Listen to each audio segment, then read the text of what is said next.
मैं एक आम से नकोश वाली सांवली रंगत वाली आम सी लड़की थी, पर बला की पुरकशिश।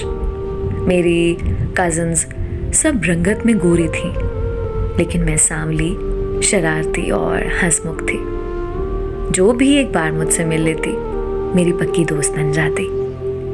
सब लड़कियां हैरान होती कि मैं कौन सा ऐसा जादू करती हूँ कि जो भी एक बार मिलता है उसके बाद वो मुझसे फौरन से दोस्ती कर लेता है। खैर, एक बार ऐसा हुआ कि हमारे रिश्तेदारों में एक शादी हुई, ढोलकी रखी गई, तो सब रिश्तेदारों को बुलाया गया। हम सब कजिन्स ने खूब गीत गाए, खूब हल्ला गुल्ला किया, खूब नाचे। वहां पर हम सब एक दूसरे के साथ बहुत एंजॉय करते रहे। वहां कुछ कजिन्स जो कि करीबी रिश्तेदार थे, उनमें से एक लड़का भी था जो बहुत खूबसूरत हैंडसम नौजवान था। उसकी नजरें सारे इवेंट में मेरी तरफ ही थीं और मुझे भी महसूस हो रहा था। खाना लगा तो सब खाना खाने लगे। उसने मुझे मुखातिब करके बोला, आप मुझे बिरयानी ला देंगी? वो उस साइड पर गरम बिरयानी है। मैंने कहा, जी जरूर, मैं आपको ला देती हूँ। उसके बाद मैं खाना खाने के लिए चली गई और उसको बिरयानी डालकर देने के लिए आगे बढ़ी।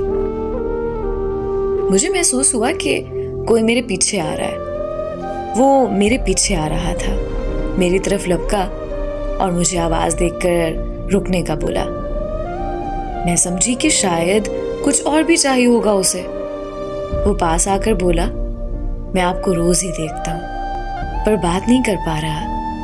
आप थोड़ी सी देर के लिए एक तरफ हो जाएंगी? मेरी बात सुन सकती हैं प्लीज? मैं काफी हैरान थी कि इसने ऐसी क्या बात करनी है मुझसे, लेकिन दिल में कुछ खुश भी थी कि शायद वो मेरी तरफ कुछ इंटरेस्ट शो कर रहा है, क्योंकि वो था ही इतना खूबसूरत। तो कोई भी लड़की उसकी तरफ माइल हो सकती थी। मैंने कहा, जी जरूर, चलें उस साइड पर चलते हैं। हम वहां गए और वो मेरे काफी करीब आकर मेरी आंखों में बहुत गौर से देखने लगा। मुझे कुछ अजीब सा भी लगा और शर्म भी आने लगी। कुछ देर वो मुझे खामोशी से देखता रहा। मुझे तो जैसे पसीना सा आने लगा और दिल धड़कने लगा और मेरे हाथ बहुत बुरे तरीके से कांपना शुरू हो गए। मुझे बहुत अजीब लग रहा था। मैंने फौरन से हाथ छुड़ाना चाहा, लेकिन उसने मजबूती से पकड़ा हुआ था। वो आहिस्ता से मेरे करीब आकर बोला, मत घबराओ, मैं हूं ना, मुझे गलत मत समझना। तुम मुझे बहुत अच्छी लगती हो। तुम्हारी शरारती चमकती आंखें, चहकना और बहुत प्यार से बोलना सब कितना दिलकश है।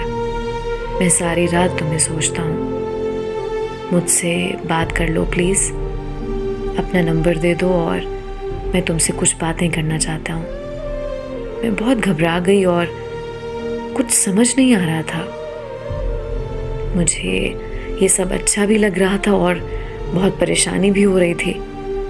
खुशी और हैरत के मिले जुले तासुरात मेरे चेहरे पर साफ आया थे। वो मुझे देखकर बहुत प्यार से मुस्कुरा रहा था, फिर आगे बढ़ा और मेरी आंखों पर प्यार करके आगे बढ़ गया। मैं हैरत से उसे देख रही थी कि उसने कैसे मेरी आंखों को चूमा। उसे कोई खौफ नहीं था कि कोई देख लेगा। और वो इवेंट ख़त्म हो गया। कुछ दिनों के बाद उसका मैसेज आया और हमारी बात होना शुरू हो गई। बहुत अच्छे से हमारी बात होती और आहिस्ता आहिस्ता हमें प्यार होने लगा। उसने कहा कि मैं तुमसे शादी करना चाहता हूँ और मैं भी बहुत खुश हुई कि चलो ठीक है, बहुत खूबसूरत है, हैंडसम है और मुझसे तो बहुत बेहतर है। हम दोनों ने चुपके चुपके मिलना शुरू कर दिया, एक दूसरे को गिफ्ट्स देना स्टार्ट कर दिया।